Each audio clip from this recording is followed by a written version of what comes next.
살아서 지옥을 경험하게 될 거라고 서리는 분명히 말했었습니다. 그날 피투성이가 된 태경이 쓰러진 채 실려나가던 순간, 그리고 도시락 사건, 조필두의 피가 묻은 손수건까지 들이밀며 민두식에게 마지막 경고를 남기고 집을 나와버리던 바로 그날. 그 이후의 이야기는 이렇게 흘러가게 될 것 같습니다. 오늘도 못 깨어나면 어떡하나 싶었는데 손등 위로 얹힌 손은 아직도 조금씩 떨리고 있었습니다. 그러게요. 이렇게 맞고도 살아난 거 보면 아직 할 일이 남았나 봅니다. 제가. 태경이 어색하게 웃었습니다. 그러고는 설이 얼굴을 유심히 바라봤습니다. 근데 표정이 집 나와서 더 편해 보이는데요? 눈치챘어요? 설이가 피식 웃으며 가방을 열었습니다. 나 그 집 나왔거든요. 오늘 이후로 죽을 때까지 회장님 안 본다고 했어요. 가방에서 두툼한 서류 봉투가 나왔습니다. 이건 도시락 황경수 사건 계약서, 그리고 조필두 씨 혈흔 묻은 손수건 사진이에요. 태경의 눈이 커졌습니다. 설혜 씨, 이걸 어떻게 훔친 거 아니에요. 설이가 단호하게 잘랐습니다. 되찾아온 거예요. 우리가 도로 가져와야 할 것들. 태경이 봉투를 쥔 손에 힘을 주었습니다. 그래도 그렇게 위험하게까지. 상황이 반대였으면 태경 씨도 이 정도는 했을 거잖아요. 잠시 말문이 막힐 정도로 정확한 말이었습니다. 그건 뭐 그렇죠. 그러니까 이제 우리 서로 미안해하면서 하지 말아요. 상황이 여기까지 와버린 건 민두식 그 사람 욕심 때문이지. 우리 때문은 아니에요. 설이의 눈빛이 단단해졌습니다. 이제부터는 내가 판 깔 거예요. 태경 씨는 그 판 끝까지 같이 봐줘요. 태경은 그 말에 미소를 지으며 고개를 끄덕였습니다. 좋아요. 이번 판 주인공은 백설이. 집을 나온 설이가 처음 찾아간 사람은 장연숙이었습니다. 연숙의 집 서재. 테이블 위에 펼쳐진 자료들을 보던 연숙이 서류에서 눈을 떼지 않은 채 물었습니다. 도시락 황경수, 신생아 바꿔치기, 미소 사건까지 이걸 다 내가 모은 거야? 네. 설이는 두 손을 가지런히 모은 채 앉아 있었습니다. 여사님도 회장님한테 할 말 많으시잖아요. 연숙의 입꼬리가 비틀렸습니다. 많다마다. 그 사람 때문에 잃어버린 것들만 줄 세워도 밤새워도 모자랄걸? 잠시 뜸을 들이던 연숙이 서류를 덮으며 설이를 바라봤습니다. 좋아, 설혜 씨. 이번엔 나도 끝까지 같이 가줄게. 검찰, 언론. 나도 가진 카드 좀 꺼내야겠네. 설이는 그 순간 자기가 깔려는 판에 가장 넓은 바닥이 마련되고 있다는 걸 느꼈습니다. 이제 사람을 올릴 차례다. 그 다음 설이가 움직인 대상은 김선재였습니다. 늦은 밤 선재의 집 거실. 앞에 앉은 설이를 본 선재는 처음엔 비웃듯 웃어 보였습니다. 여기까지 찾아오는 거 보니까 아직도 포기 안 했네. 설이는 말없이 서류 봉투를 테이블에 올렸습니다. 도시락 황경수 사건 계약서 사본, 조필두 진술, 그리고 회장님 손수건 사진까지. 선재의 손이 덜덜 떨리기 시작했습니다. 이걸 다 어디서 구했어? 선재야. 설이가 처음으로 이름을 불렀습니다. 오랜 세월 동안 묻어둔 호칭이었습니다. 너도 알지? 이 정도면 나 말고도 곧 알 사람들이 많다는 거. 선재는 웃음을 삼키듯 입술을 깨물었습니다. 나 협박하러 온 거냐? 협박이면 어때? 설이가 단호하게 말했습니다. 선재야, 넌 이제 선택만 하면 돼. 끝까지 회장님 방패로 살 건지 아니면 법정에서 백미소라는 이름을 내 입으로 한번 제대로 불러줄 건지. 선재는 고개를 숙인 채 한동안 말이 없었습니다. 손등 위로 핏줄이 툭툭 솟았습니다. 나도 죄 지은 거 알아. 알면 그 죄를 어디다 내놓을지 결정해. 설이의 목소리가 살짝 떨리면서도 끝은 단단했습니다. 내 죄를 회장님 뒤에 숨길 건지 아니면 내 입으로 끊어낼 건지. 나는 미소 이름만 지켜지면 돼. 오랜 침묵 끝에 선재가 힘겹게 입을 열었습니다. 재판에서 말할게. 백미소 피해자였다고. 그리고 누가 그 애를 가해자로 만들었는지. 서리는 그 대답에 아주 작게 고개를 끄덕였습니다. 이 판의 첫 번째 말 올렸다. 그 다음 서리가 찾아간 사람은 민경채였습니다. 조용한 회의실, 둘만 마주 앉았습니다. 설혜 씨가 나를 찾아올 줄은 몰랐네요. 경채가 차가운 미소를 지었습니다. 회장님 수족 잘라놓더니 이젠 딸까지 설득하러 왔어요? 민 전무님한테 설득하러 온 건 맞아요. 설이가 담담하게 받아쳤습니다. 근데 회장님 딸이 아니라 세리 언니로서요. 경채의 눈빛이 순간 흔들렸습니다. 하고 싶은 말이 뭐예요? 곧 재판 열릴 거예요. 도시락 사건, 미소 사건, 신생아 바꿔치기까지 다 같이.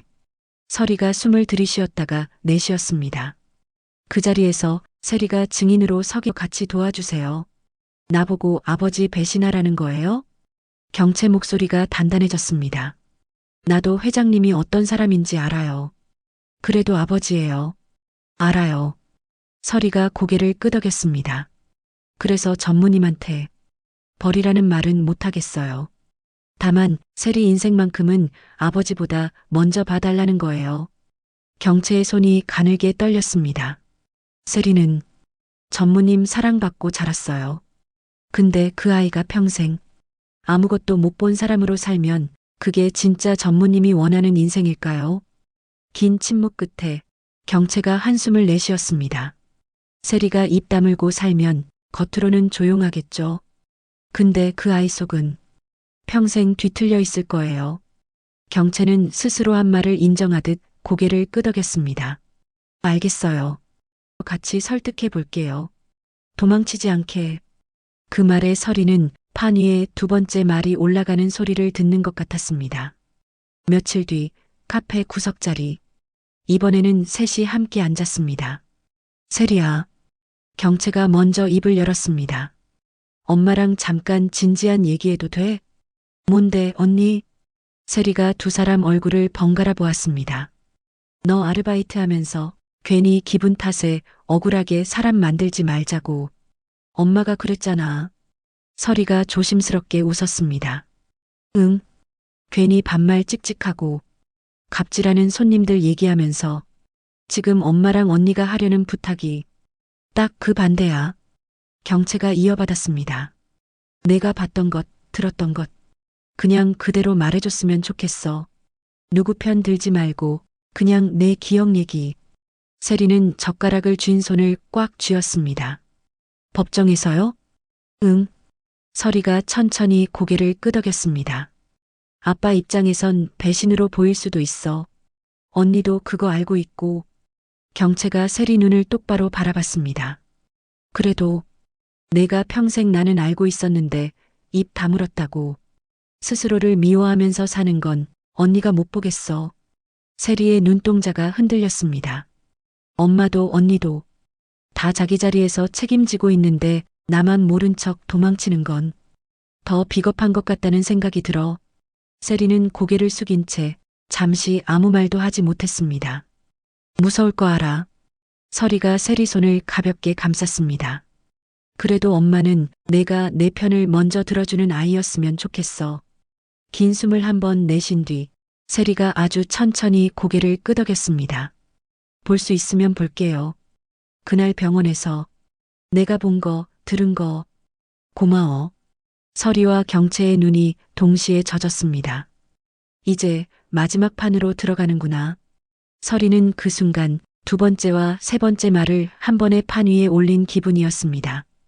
연숙과 검찰, 언론이 동시에 움직이기 시작하자 민두식 자택과 민강유통 본사에 압수수색이 한날 한시에 떨어졌습니다. 이게 무슨 짓이야? 수사관들이 들이닥치자 민두식이 고래고래 소리를 질렀습니다. 당장 나가. 여기가 어딘지 알아? 영장 가져와. 여기 있습니다. 피의자 민두식 씨. 수사관이 영장을 내밀자 두식의 얼굴이 순간 굳었습니다. 피의자? 도시락 사건, 교통사고 위장, 신생아 바꿔치기, 미소 사건 조작까지 수갑이 탁 채워지는 소리가 집안에 울렸습니다. 이거 다 저 여자 짓이야. 저 여자를 잡아가야지 왜 나를. 그 외침은 그대로 재판정까지 따라가게 됩니다.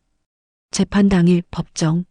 서리는 방청석 가장자리에서 피고인석과 증인석, 그리고 세리를 차례로 바라봤습니다. 심장은 쿵쾅거렸지만 눈빛은 흔들리지 않았습니다. 첫 번째 증인은 김선재. 증인석에 서자마자 민두식이 먼저 소리를 질렀습니다. 야, 김선재. 내가 거기 왜 서? 너 내 사람이야, 내려와. 판사의 망치가 책상을 울렸습니다. 피고인, 재판 진행 방해하면 퇴정 조치합니다. 조용히 하십시오. 두식이 씩씩거리며 앉자 검사가 입을 열었습니다. 증인, 도시락 황경수 사장 사건 당시 피고인에게 직접 보고하고 지시를 받았습니까? 선재는 입술을 한번 세게 깨물고 천천히 대답했습니다. 네, 그랬습니다. 법정 안이 술렁였습니다. 피해자 유가족 앞에서 저는 피고인의 지시대로 사건을 축소했고 과격한 클레임 손님 정도로 만들었습니다. 거짓말이야. 민두식이 또 벌떡 일어났습니다. 내가 언제 그렇게까지 하랬어. 대기업이면 그 정도 정리는. 피고인, 다시 한 번만 경고합니다. 판사의 목소리가 단단해졌습니다. 선재는 두식의 고함을 뒤로하고 말을 이었습니다. 백미소 양 사건도 마찬가지였습니다. 그 아이는 피해자였습니다. 우리가 회장님을 지키겠다는 이유로 가해자로 만들었습니다. 서리는 두 손을 무릎 위에서 꼭 쥔 채 눈을 감았다가 조용히 떴습니다. 첫 번째 말, 끝. 두 번째 증인은 민세리. 세리가 증인석으로 걸어 올라가는 동안 서리와 경채 두 사람의 손에 동시에 힘이 들어갔습니다. 증인은 피고인의 가족입니까? 네. 피고인 밑에서 막내딸처럼 자랐습니다. 증인 친모는 누구입니까? 백설이입니다. 세 문자를 짧게 끊어 말하고는 조용히 숨을 골랐습니다. 사고 난 날 병원에서 무엇을 보았습니까? 피고인이요. 병원 직원들한테 돈을 쥐어주면서 이 일은 우리 집안 선에서 끝내자고 말하는 걸 들었습니다. 거짓말이야. 민두식이 또 일어나려 하자 판사가 바로 제지했습니다. 피고인은 착석하십시오. 세리는 눈을 감았다 떴습니다. 그날 이후로 미소 언니가 가해자가 됐고 우리는 아무 일 없던 것처럼 살았습니다. 근데 이제는 그렇게 못 살 것 같아서요. 왜죠? 검사가 조용히 물었습니다. 엄마도 언니도 다 자기 자리에서 잘못을 인정하고 있는데 저 혼자만 모른 척 도망치는 건 더 비겁하다는 생각이 들었어요. 그 말을 마치고 고개를 숙이는 세리를 보며 서리는 가슴 깊은 곳까지 뜨거운 무언가가 차오르는 걸 느꼈습니다. 모든 증거와 증언이 나온 뒤 판사가 마지막으로 피고인을 바라봤습니다. 피고인 할 말 있습니까? 기다렸다는 듯 민두식이 벌떡 일어섰습니다. 있지. 많고 말고. 나는 내 가족 지키려고 했을 뿐이야. 회사 지키고 이름 지키고 내 새끼들 자리 지키려고. 그게 뭐 그렇게 큰 죄야. 목에 핏줄이 서도록 소리쳤지만 그 말 한 줄 한 줄이 자기 죄를 또박또박 확인해주는 꼴이었습니다. 돈 좀 썼다고 다 죄냐? 세상에 깨끗한 재벌이 어디 있어. 다 그렇게 살아. 나만 갖고 이러는 거라고. 판사의 망치가 거세게 울렸습니다. 피고인, 그만하십시오. 지금 그 발언들은 피고인에게 전혀 유리하지 않습니다. 그래도 두식은 멈추지 않았습니다. 저 여자 때문에, 전현 때문에 내 인생이. 그 순간 서리가 자리에서 천천히 일어났습니다. 판사님, 조용하지만 또렷한 목소리였습니다. 피해자 쪽에서 마지막으로 한마디만 해도 될까요? 허락이 떨어지자 서리는 피고인석을 정면으로 바라봤습니다. 회장님, 오랫동안 불러온 호칭이지만 이제는 완전히 다른 의미였습니다. 지금 회장님이 하시는 말이 이 재판이 왜 열려야 했는지 그대로 보여주고 있어요. 돈이면 다 되는 줄 알고 가족이면 뭐든 덮어줄 거라고 믿고 사람 인생도 목숨도 마음대로 바꿔도 된다고 생각했던 거. 법정 안이 조용해졌습니다. 오늘 이 자리에서 이긴 건 저도 아니고 이 사람들도 아니고 회장님이 밟고 지나간 사람들의 진실이에요. 회장님이 지은 죄가 회장님을 이긴 거예요. 서리는 길게 숨을 내쉬었다가 마지막으로 덧붙였습니다. 전 그냥 그 죄들이 도망 못 가게 판만 깔았을 뿐입니다. 민두식의 어깨가 눈에 띄게 내려앉았습니다. 아까까지 악을 쓰던 입도 더는 열리지 않았습니다. 수갑이 다시 한번 탁 소리를 내며 잠겼습니다. 판결은 중형이었습니다. 살인에 가까운 방조와 교사, 증거인멸, 배임, 의료법 위반, 신생아 바꿔치기까지 붙을 수 있는 죄목이 모조리 붙었습니다. 호송차에 오르기 직전 민두식은 마지막으로 뒤를 돌아봤습니다. 맨 끝줄에서 서 있던 서리와 눈이 마주쳤습니다. 내가 이긴 줄 알아? 아직 오기가 남아있는 눈빛이었습니다. 아니요. 서리는 담담하게 고개를 저었습니다. 전 미소 이름 한번 제대로 불러달라고 한 것뿐이에요. 진짜 이긴 건 회장님이 짓밟은 사람들의 시간이에요. 그 말에 두식의 고개가 힘없이 떨어졌습니다. 며칠 뒤 다시 카페. 이번에는 설이, 경채, 세리 셋이 한 테이블에 앉아 있었습니다. 잠시 어색한 침묵이 흐르다가 설이가 먼저 입을 열었습니다. 세리야. 응, 엄마. 그리고 전무님. 오늘은 지금까지 했던 얘기 한 번만 정리하고 싶어서요. 설이는 두 사람을 번갈아 보았습니다. 세리를 낳은 건 나지만 키워준 건 전무님이에요. 그 세월까지 제가 다 가져가고 싶은 마음은 없어요. 경채의 눈이 살짝 흔들렸습니다. 그래서 부탁드리려고요. 앞으로도 세리한테는 지금까지처럼 큰언니로 남아주세요. 그게 세리한테 제일 든든한 자리일 것 같아서요. 세리가 눈을 동그랗게 떴습니다. 엄마, 그 말. 내가 하고 싶었던 말인데. 경채가 고개를 숙이며 웃었습니다. 세리는 양옆에 앉은 두 사람의 손을 한 번씩 잡았습니다. 나 그러면 안 돼? 엄마 한 명, 언니 한 명. 둘 다 내 편이면 안 되는 거야? 서리와 경채의 눈에서 동시에 눈물이 흘러내렸습니다. 안 될 게 뭐가 있어. 경채가 먼저 웃으면서 눈물을 닦았습니다. 우리 세리는 욕심도 많네. 엄마도 챙기고 언니도 챙기고 그래도 되면 좋잖아요. 세리가 웃었습니다. 그 순간 긴 세월 동안 꼬여있던 감정의 매듭이 조금씩 풀리고 있었습니다. 그날 저녁 민강유통 새 간판 앞 문태경이 간판을 올려다보고 있을 때 서리가 옆에 섰습니다. 대표님, 그 호칭 아직도 어색한데요. 태경이 웃었습니다. 그럼 뭐라고 불러요?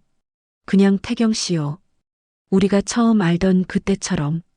새 간판 옆에는 미소재단과 함께하는 프로젝트 안내문이 붙어 있었습니다. 이제 진짜 복수는 끝났네요. 서리가 조용히 말했습니다. 네. 태경이 고개를 끄덕였습니다. 이제는 우리가 뭘 세우느냐가 남았죠. 서리는 멀리 어디를 바라보다가 천천히 웃었습니다. 미소 같은 아이들, 세리 같은 아이들. 억울해서 울지 않는 세상, 조금이라도 가까워지면 좋겠어요. 미소 분식 간판도 미소 이름으로 재단 밑에 다시 달고 싶고요. 태경의 눈빛이 부드러워졌습니다. 그 일 같이 합시다. 복수는 같이 했으니까. 이제는 재밌는 일도 같이 해봐야죠. 서리는 태경의 손을 꼭 잡았습니다. 딸을 잃고 한번 무너졌던 여자는 끝내 태양을 통째로 삼키지는 못했습니다. 하지만 그 뜨거운 태양을 마음 한가운데 품고 사는 법을 배웠고 그 옆에는 그 태양을 함께 감당해줄 사람들이 생겼습니다. 복수로 시작된 이야기는 결국 다음 세대가 억울하게 울지 않는 세상을 향한 조용한 약속으로 끝나려 하고 있었습니다. 이야기는 여기까지입니다. 재밌게 보셨다면 구독과 좋아요 부탁드립니다.